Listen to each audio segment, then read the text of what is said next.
Evaluate inverse cosine functions without a calculator. Cosine pi over 4 is equal to the square root of 2 over 2. Here we're given the angle, and we're trying to find the value. That's what we've been doing. Now the inverse is different. It's like going backwards. Here we have inverse cosine of the square root of 2 over 2 is equal to pi over 4.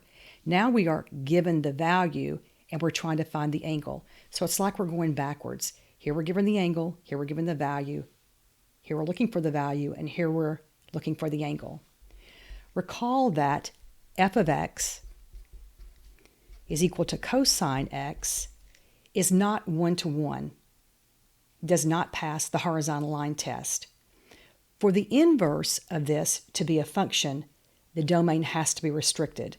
Therefore, we have y is equal to arc cosine x, which is the same thing as y is equal to inverse cosine of x.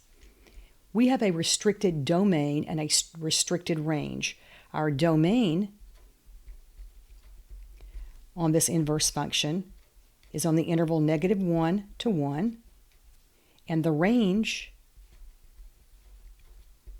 is on the interval from 0 to pi. Now, let's say that we were looking at our unit circle. If we're looking at our unit circle,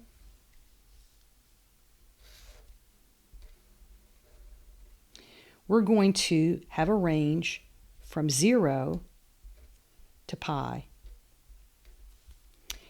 We're going to use this information to evaluate inverse cosine functions. Let's look at the next screen.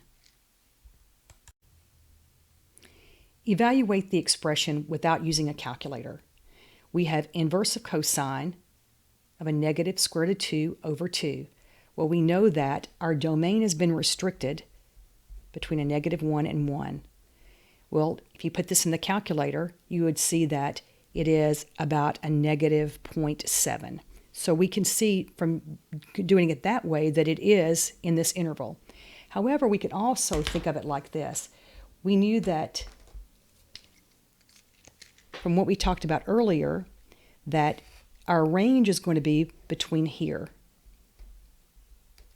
So just from what we know about the unit circle, we know that here cosine would be a negative square root of 2 over 2. And that's going to be at, here I've got 4/4 pi. We know that this is going to be in the pi over 4 family, so this is going to be 3/4 pi. So it's going to be 3/4 pi. Now let's look at the next one. We're going to look at our interval for our domain. So we have inverse cosine of a -1. Well, yes, it is included because we have brackets, so it is in the domain. Well, where is the inverse of cosine of -1? I'm going to draw my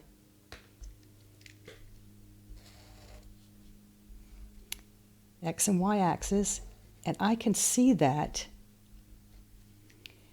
cosine is going to be over here, isn't it? It's going to be, I'm going to go over 1, or -1, and up 0. So at pi, cosine is going to be a -1. So it's going to be at pi.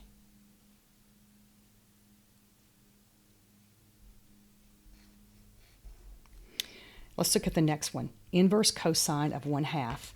Again, let's just look at our domain. -1 to 1. And I see that 1/2 is in between there. So let's see where it is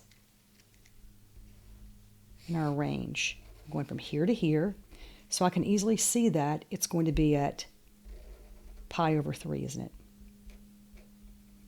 So this is pi over 3. Now, let's look at inverse cosine of 0. So I'm going to go ahead and draw it while I've got this here.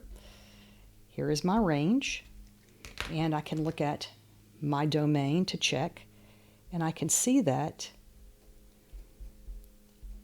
0 does fall in between there.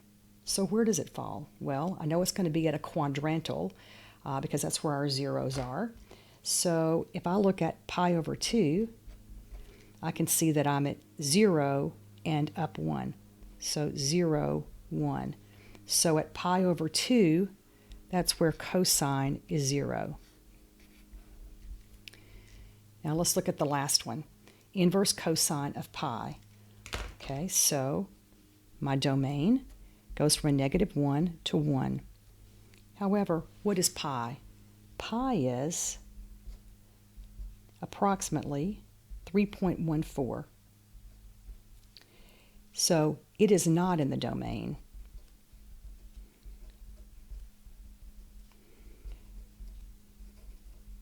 Therefore, it's not defined.